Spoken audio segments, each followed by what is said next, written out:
یہ جو تنقید کرتے ہیں نا، بیسیکلی میں آپ کو تھوڑا سا یہ ایک کڑوی بات ہے، یہ وہ لوگ ہیں جو سوشل میڈیا پہ بیٹھ کے جنہوں نے کبھی بھوک نہیں دیکھی. اگر کوئی واقعی میں سمجھتا ہے کہ وہ غریب ہے، اسے گورنمنٹ کی ہیلپ کی ضرورت ہے، وہ رجسٹر ہونا چاہتا ہے بسپ کے لیے، تو اس کو کیا کرائٹیریا ہے آپ کا؟ کیا کوئی ڈائنامک رجسٹری آپ نے بنائی ہے؟ کیا سسٹم ہے؟ کوئی بھی شہری کسی بھی وقت وہ سمجھتا ہے کہ اس کے حالات چینج ہو گئے ہیں، وہ جائے اور اپنا جو ہے وہ سروے کروا سکتا ہے، اور سروے کروانے کے 15 منٹ کے بعد یا میکسیمم 20 منٹ کے بعد ہماری ویب سائٹ پہ اپنا سٹیٹس بھی چیک کر سکتا ہے کہ وہ سروے کرانے کے بعد کیا اس پروگرام کے لیے اہل ہے یا نہیں ہے. یہ ان کی جو ٹوٹل انکم ہے اس کا تقریباً 18% ہم کنٹریبیوٹ کر رہے ہوتے ہیں. اوکے. یعنی آپ سمجھ لیں کہ ان کا جو خرچے ہیں ماہانہ وہ 25 سے 30 ہزار روپیہ ہے. ہم ان کو دے رہے ہیں تقریباً کوئی جو ابھی رقم بڑھنے کے بعد تقریباً 3,500، تو باقی انہوں نے خود کمانے ہیں.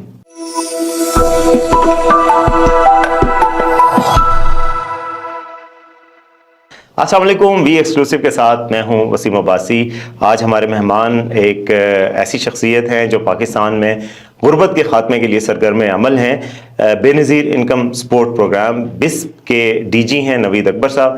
ویلکم ٹو دا شو نوید صاحب. بہت شکریہ. بہت خوشی ہوئی آپ کو خوش آمدید کہتے ہوئے.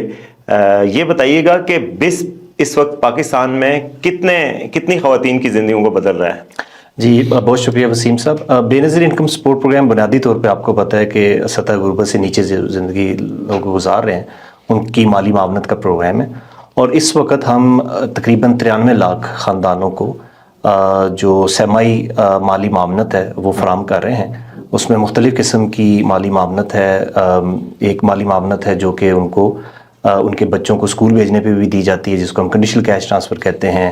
ایک مالی معاونت ہے جو کہ ان کی ہیلتھ اینڈ نیوٹریشن کے ساتھ بھی لنکڈ ہے، اور ایک مالی معاونت ہے جو کسی بھی شرط کے بغیر ہے، جو کہ ہماری جس کو ہم انکنڈیشنل کیش ٹرانسفر کہتے ہیں.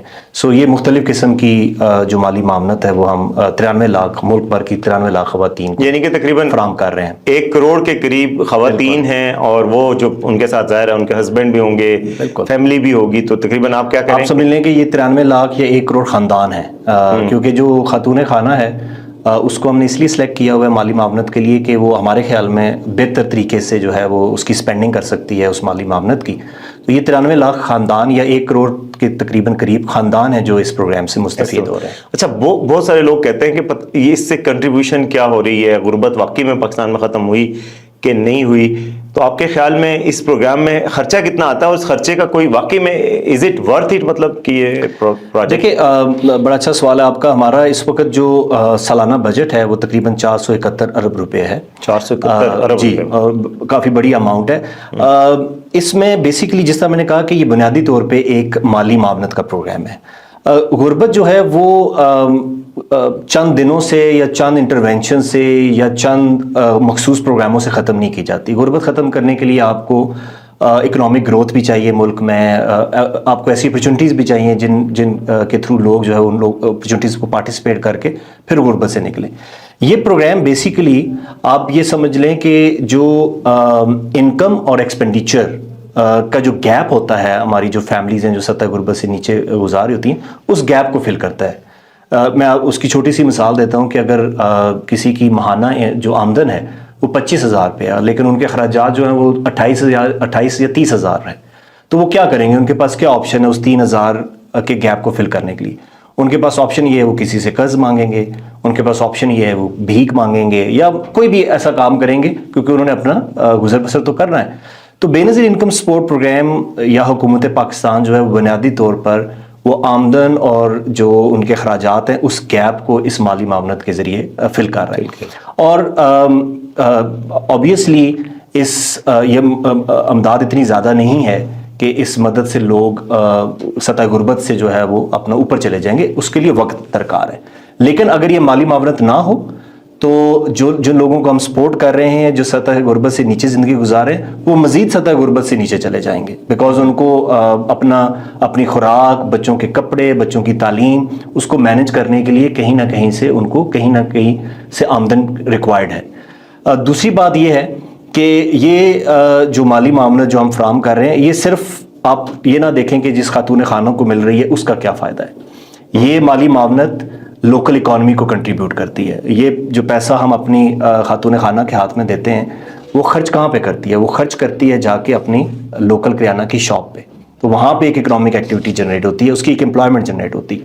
وہ لوکل کریانہ شاپ جو ہے وہ اپنے شہر کی ہول سیل شاپ کے اوپر جو ہے وہ پرچیزنگ کے لیے خرچ کرتے ہیں.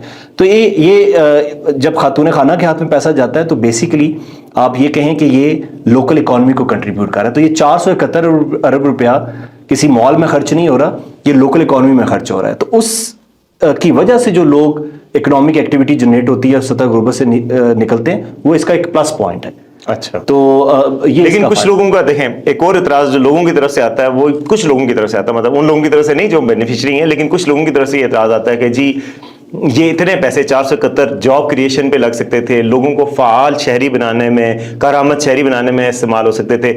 ان لوگوں کو ہم ایک عادی بنا رہے ہیں پیسوں کا، پے آؤٹس کا عادی بنا رہے ہیں بیسیکلی.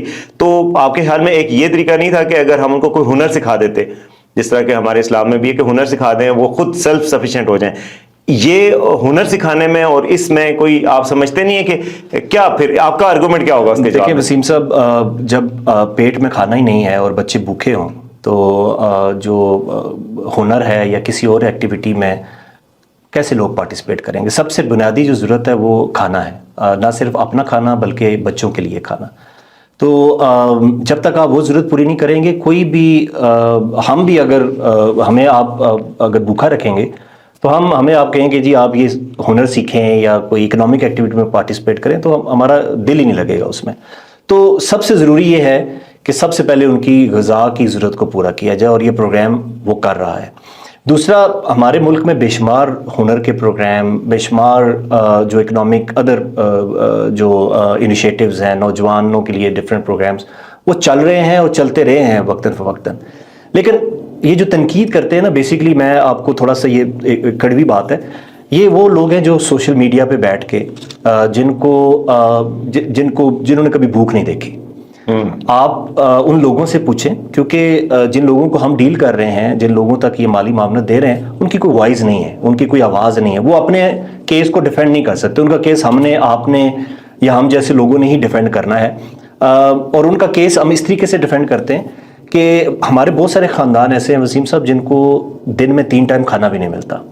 میں آپ کو اور یہ بات کبھی کبھی سوچتے ہوئے میں نیند بھی نہیں آتی کہ میں نے ایسی فیملیوں کے ساتھ بھی انٹریکٹ کیا ہے جن کو جب ہم پوچھتے ہیں کہ آپ دن میں کتنے ٹائم کھانا کھاتے ہیں تو وہ کہتی ہیں کہ اگر ہمارا بچہ 1 سے زیادہ روٹی مانگ لے تو ہم بھوکے رہتے ہیں. یعنی جو والدین ہیں ان کے وہ بھوکے رہتے ہیں کیونکہ بچوں کا پیٹ ہم پہلے بھرتے ہیں. اچھا. تو اور ان خواتین کو جو لمبی لمبی قطاروں میں کھڑی ہو کے گرمی میں، سخت سردی میں، پہاڑی علاقوں میں بھی آپ جائیں گے برفباری ہوگی، لیکن ہماری کیش گرانٹ کے لیے وہ لمبی لمبی لائنوں میں لگتے ہیں.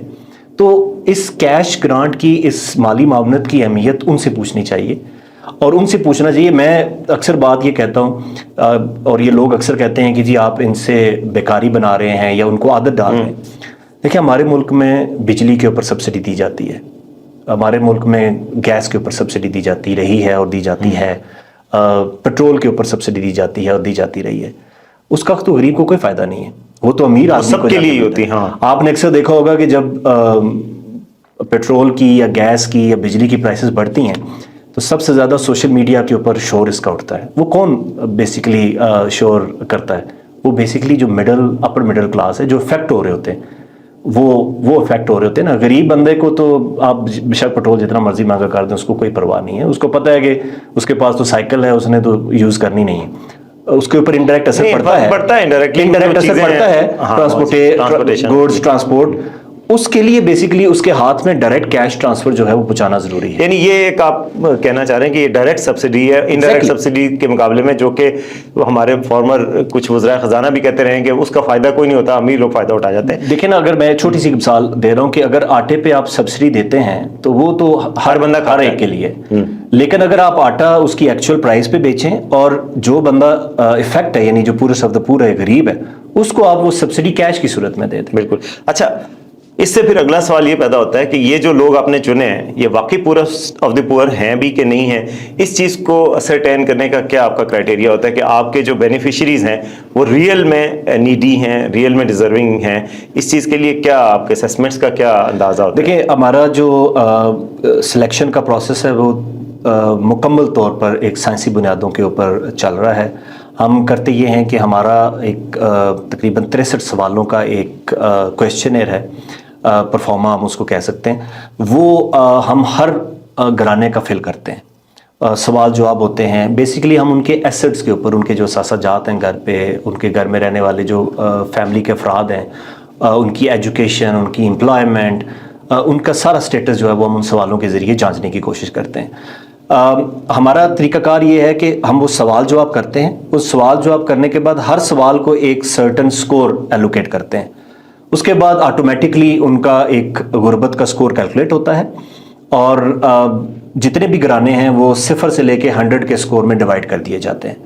0 سے ہم سٹارٹ کرتے ہیں، جہاں پہ ہم سمجھتے ہیں کہ ہمارے پاس جو فائنینشیل ریسورسز اویلیبل ہیں، جہاں تک ہم لوگوں کو امداد دے سکتے ہیں، وہاں پہ ہم اس کو سٹاپ کر دیتے ہیں۔ یعنی اب اس وقت ہمارا جو رقم فراہم کرنے کا کرائٹیریا ہے وہ یہ ہے کہ جس کا سکور 0 سے لے کے 32 تک ہے وہ اس پروگرام کے لیے ایلیجیبل ہے۔ یعنی 32 سے زیادہ جس کا ہوگا وہ نہیں، وہ ایلیجیبل نہیں ہوگا۔ اب اس میں یہ جو 93 لاکھ خاندان ہیں وہ اس 32 سکور سے نیچے ہیں، تو اس پہ کسی کی کوئی ڈسکریشنری، کسی کی کوئی پاور اس میں شامل نہیں ہے۔ میں اس پروگرام کا ڈائریکٹر جنرل ہوں، یا میرے پروگرام کے جو سیکرٹری ہیں، ہمارے پروگرام کے جو چیئرمین ہیں، کسی کی کوئی پاور نہیں ہے کہ کسی کو شامل کر سکے یا کسی کو پروگرام سے نکال سکے۔ صرف ایک ہی طریقہ ہے، جو سروے ہم کرتے ہیں اس سروے میں لوگوں نے پارٹیسپیٹ کرنا ہے، اور اگر ان کا سکور ہمارے معیار کے جو 32 ہم نے سکور ڈٹرمن کیا ہوا ہے، اگر اس سے نیچے آتا ہے تو ان کو پروگرامز میں بینیفٹ مل جائے گا، ادروائز۔ اور سروے کتنا ریلائبل ہے؟ کیا سروے میں یہ اٹس دیئر ورڈ اونلی، یا کوئی ویریفیکیشن بھی ہوتی ہے کہ جو وہ بات کہہ رہے ہیں وہ صحیح بات بھی ہے کہ نہیں؟ دیکھیں، کچھ سوالوں کے اوپر ہم کراس ویریفیکیشن کرتے ہیں۔ ہمارا جس طرح ہمارا ایک سوال ہے کہ گاڑیوں کی اونرشپ کے اوپر، تو ہمارے پاس ایکسیس ہے کہ ہم ریئل ٹائم ویلیڈیٹ کر لیتے ہیں نادرا کے ڈیٹا بیس سے یا باقی ڈیٹا بیسز سے کہ واقعی ان کے پاس اونرشپ آف وہیکلز ہے یا نہیں ہے۔ اس طرح کے کچھ سوال ہیں جو کہ ہم نادرا سے یا باقی جو ڈیٹا سورسز ہیں ان سے چیک کر رہے ہوں گے، لیکن کیونکہ جس طرح میں نے کہا کہ جو کویشچنر ہے وہ اتنا کمپلیکس ہے اور اتنا سائنسی بنیادوں پہ بنایا گیا ہے کہ اس کو جج کرنا یا اس کو جو ہے وہ آپ اپنا سمجھ لیں کہ اس کو سمجھ لینا، چیٹ کرنا، اس سسٹم کو چیٹ کرنا، ہاں، وہ بہت مشکل بات ہے۔ اور دوسری بات یہ ہے کہ آپ کو پتہ ہے کہ ہم نے اس کو اس طریقے سے رکھا ہوا ہے، زیادہ تر یہ بیس کرتا ہے لوگوں کی رپورٹنگ کے اوپر، لیکن ہر سوال دوسرے سوال کے ساتھ لنک کر رہا ہوتا ہے، تو اگر کسی جگہ کے اوپر وہ آپ کو مس رپورٹ کر رہے ہوں گے تو دیکھیں ایزیلی، ہاں، وہ ان کو پکڑ لیا جائے گا کہ آپ نے وہاں پہ تو سوال کا یہ جواب دیا ہے، لیکن اگلے سوال کے اوپر آپ جو ہے وہ اس کو کھلا تضاد ہے، کھلا تضاد، اچھا، تو وہ ایزیلی مطلب اس کو اسیس کیا جا سکتا ہے۔ باقی یہ ہے کہ ابھی میں ویسے ایک مثال دے رہا ہوں کہ آپ جو ہم ٹیکس ریٹرنز بھی فائل ہوتے ہیں وہ بھی ایک ٹوٹل رپورٹنگ بیس ہوتے ہیں نا، مطلب ہم سملرلی بلیو کرتے ہیں کہ جو پورس آف دا پور ہے ان کو بھی آپ رپورٹنگ بیس انفارمیشن لیں، اس کے بعد آپ ان کی کیلکولیشن کریں، اور جو سطح غربت سے نیچے آ جاتا ہے اس کو آپ مالی معاونت تو آپ تو اس پروگرام کے ساتھ مجھے پتا چلا کہ بہت عرصے سے منسلک ہیں، بالکل